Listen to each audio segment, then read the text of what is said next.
because they're going to check the box of, and I believe this, like in order for a team like Montreal to win the Stanley Cup, I mean, the odds are astronomical. And by that, I mean, they don't have a Demidov. And by that, I mean, they don't have a star. In order for a team that doesn't have a star to win the Stanley Cup, You got to be everybody has deep. to hit. Everybody, yeah, exactly. You got to be deep, and everybody has to hit at the same time. Goalie's got to be great. Defense got to be great. You got depth scoring, and your top line plays like a top line. It's almost impossible. So if Mm. you check off the box of check, the Canadians have a star in Ivan Demidov.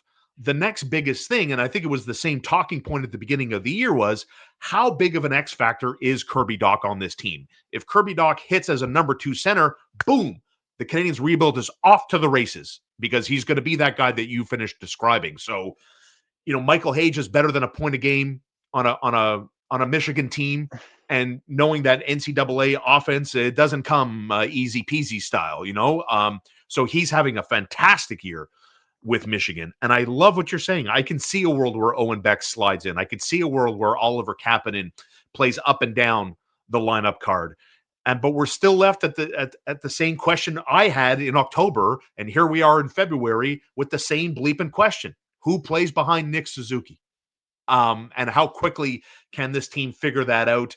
And do they have to wait? Do they have to wait for a Michael Hage to figure out that answer, or can they be aggressive and try to trade for that player? It's fascinating. I don't think to me that the Canadians can be in savior mode right now.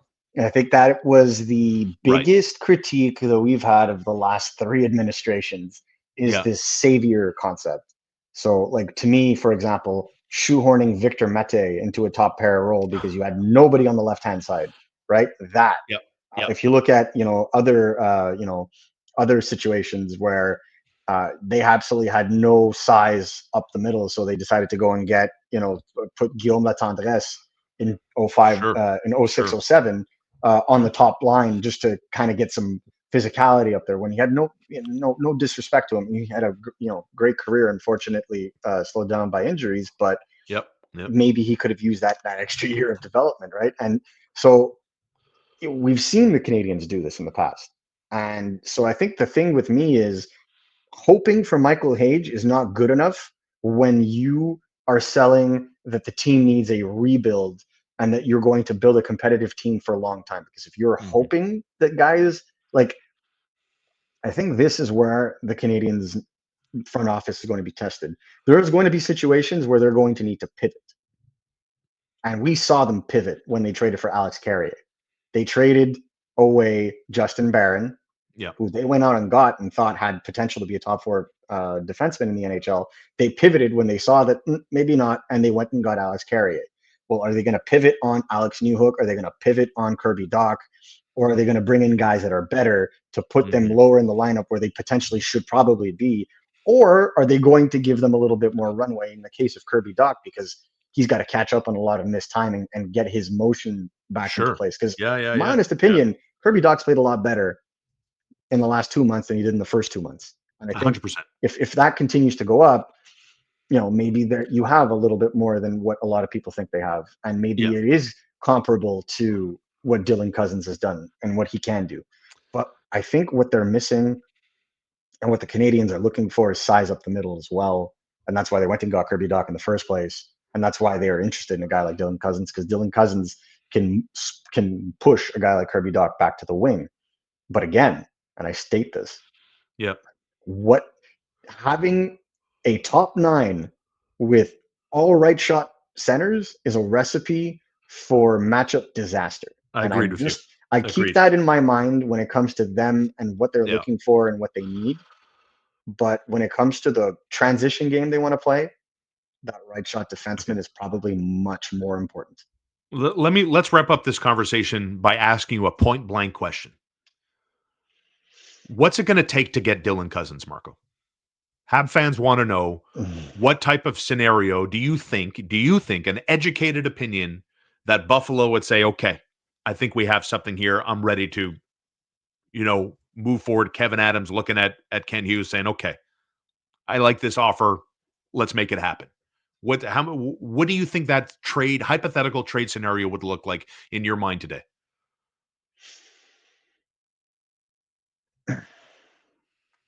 I think that the Buffalo Sabres are trying to build a market for Dylan Cousins right now because he looks great, but teams are worried about that salary. And I Yes, think $7 seeing million. the seeing the salary cap go up has kind of alleviated slightly the Okay. concern. Yeah. But in my honest opinion, and the way that you look at it, objectively, I don't think there's much of a market for him. Now, Hmm. that all depends on how things work out, right? So I'm for sure I could tell you right now that the Buffalo Sabres are looking for a similar piece, Okay. right? A similar, youngish player that can come in and make an impact and change their fortunes and change and help change the culture and whatnot. That would be what they would be looking for.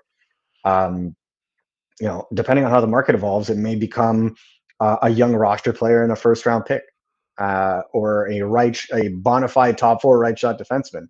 Like, do I think that the New York Islanders would trade Noah Dobson for a guy like Dylan Cousins straight up? Absolutely not. I think that the Sabres would need to add considerably, but Agreed. Agreed. that's the Agreed. kind of Yes. situation you'd be Like, looking for. would You look at the Kirby you look at Dach the and Calgary's first round pick get that done for Dylan Cousins? I am not sure.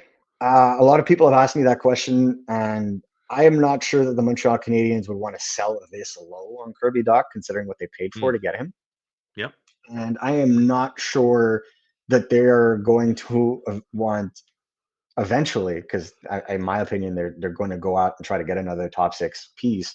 But I don't think they want all that salary right off the bat in their top six as they're rebuilding Hmm. when their defense doesn't have a lot of confirmed assets signed long term, right? So when you look at it, you have Slavkovsky at 7.7 or 7.8 million. You have Suzuki at 7.8 million. You have Caulfield at 7.8 million. You have Patrick Laine at 8.7. And then Ivan Demidov is going to come in at $1 million Mm-hmm.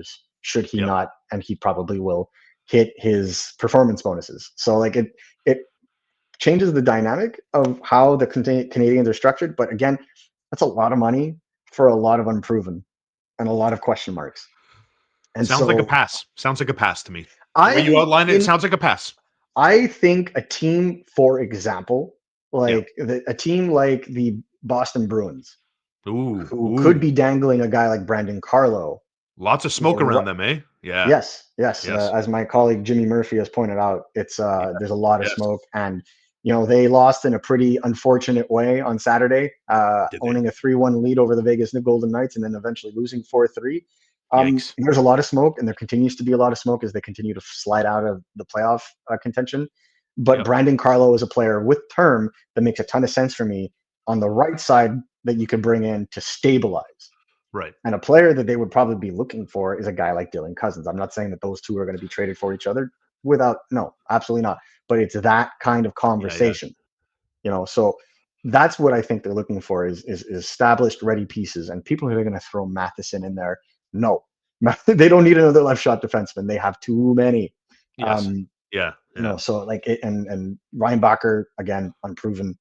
I don't think that's going to make it happen. And if that they do that, then the Canadians have a real problem at right shot on the right Ooh. end of their Correct. defense moving forward. So I don't think that the Canadians are going to make that kind of a move unless the Sabres price, like Kevin Is Adams, brings his expectations down. But if he does, then there are other teams across the NHL that are going to get involved, such as the Philadelphia Flyers, such as the Calgary Flames, mm. and I think that will complicate matters further. Hold on to your hats, everybody. We're just getting started. The March 7th NHL trade deadline is getting closer every single day. Make sure you keep it locked to the Shaun Starr Show on YouTube, youtube.com. Hit that like and subscribe button. That way you don't miss anything that comes out from Marco D'Amico as he joins me here all week long. We got lots to get into, lots more to come, no doubt. Thanks for being with us all week. And make sure to check back in, hit that subscribe button so you get those notifications. Marco, great stuff as always, man. Can't wait to see what else comes out from RG Media this week. As again, we're just getting going. The appetizers are being laid out. We're ready for the main course as we get close to trade deadline. Great stuff as always, Marco. Thank you, man. Always a pleasure, Shaun.